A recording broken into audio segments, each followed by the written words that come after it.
The show, Finding Bigfoot, and its various spin-offs has introduced us to some of the weirdest creatures in existence. Of course, we're referring to the Bigfoot Field Researchers Organization, who we'll now call the B-FRO, a group dedicated to, well, finding Bigfoot.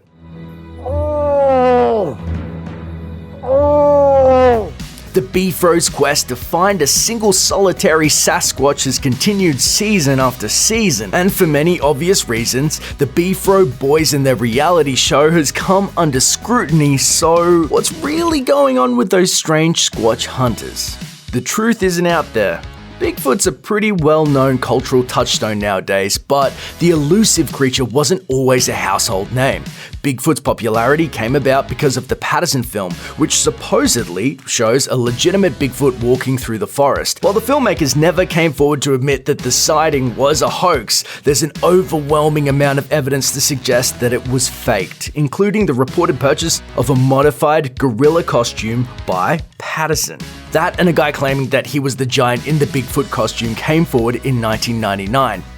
Bob says it was hard work. He spent time perfecting the now infamous arm-swinging, big-stepping Bigfoot walk. Countless scientists have called baloney on the whole thing, and let's not forget the fact that if the tape were the real deal, Roger Patterson managed to conveniently find a Bigfoot on his very first try, which the B-FRO bros and the other hunters have apparently been unable to do for all the years since. Even still, none of that has stopped the B-FRO from believing that the most questionable Bigfoot video in history is absolutely real. And speaking of fake Bigfoots, Harry and the Hendersons.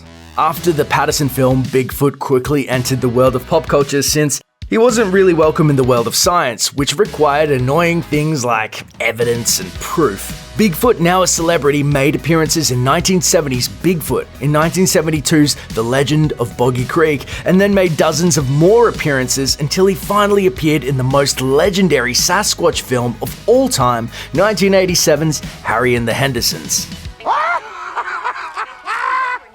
Because the filmmakers wanted to portray the film's friendly Squatch in the most scientifically accurate way possible, which apparently included eating chips and watching sitcoms. They hired Cliff Crook, who already made a name for himself in the illustrious world of hunting Bigfeets. As a founding member of the B-FRO, Crook claims to have actually encountered a Sasquatch when he was 16, setting off a lifelong obsession.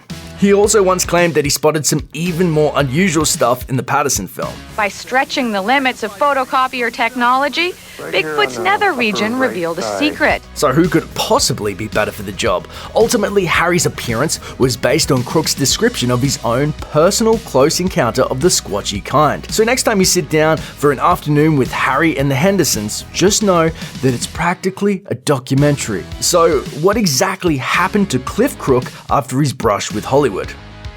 Trust no one. Even though Crook dedicated his life to pursuing the magical, mysterious Sasquatch, his very own group, the B-FRO, ousted him when the other head of the organization, Matt Moneymaker, didn't want to deal with Crook's obvious hoaxery. There's no room for lies in the hunt for Bigfoot, so when Crook started showing off an alleged Squatch photo he took, Moneymaker revealed that it wasn't a Squatch at all. Instead, it was a small sculpture made by Crook. He explained he has sculpted entire Bigfoot statues of various shapes and sizes. He didn't sell those statues, rather he took photos of them and tried to pass them off as authentic photos. Crook responded by calling the B-FRO the Big Fake Research Organization and saying that Moneymaker was, quote, envious and deranged. The real question, however, is whether or not Bigfoot, that gentle giant, would approve of all this Bigfoot community infighting. We think not. Squatch you in court.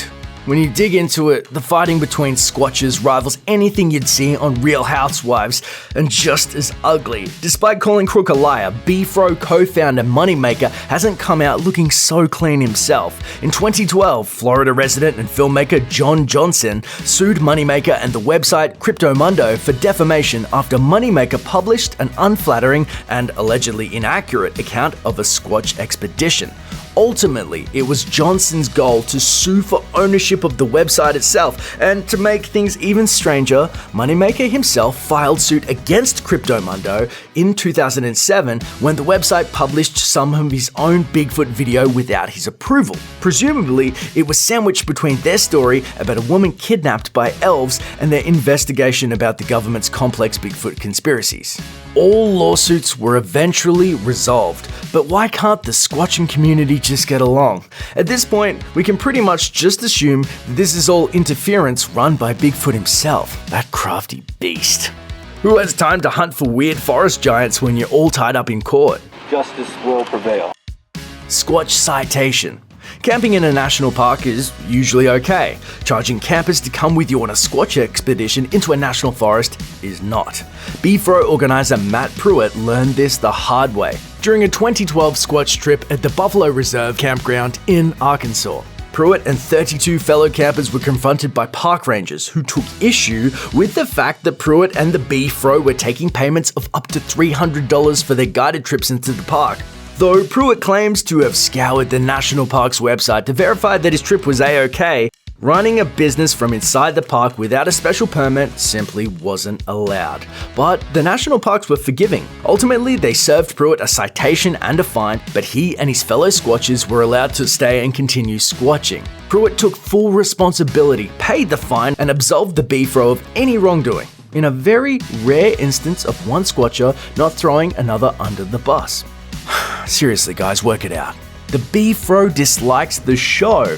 When the B-FRO signed up to film a reality series with Animal Planet, they were expecting a legitimate exploration of all things Squatch. Terrible CGI aside. Instead, they've repeatedly come out against the show's deceptive editing on their own forums, starting as early as 2011. Moneymaker cited 2 instances in particular.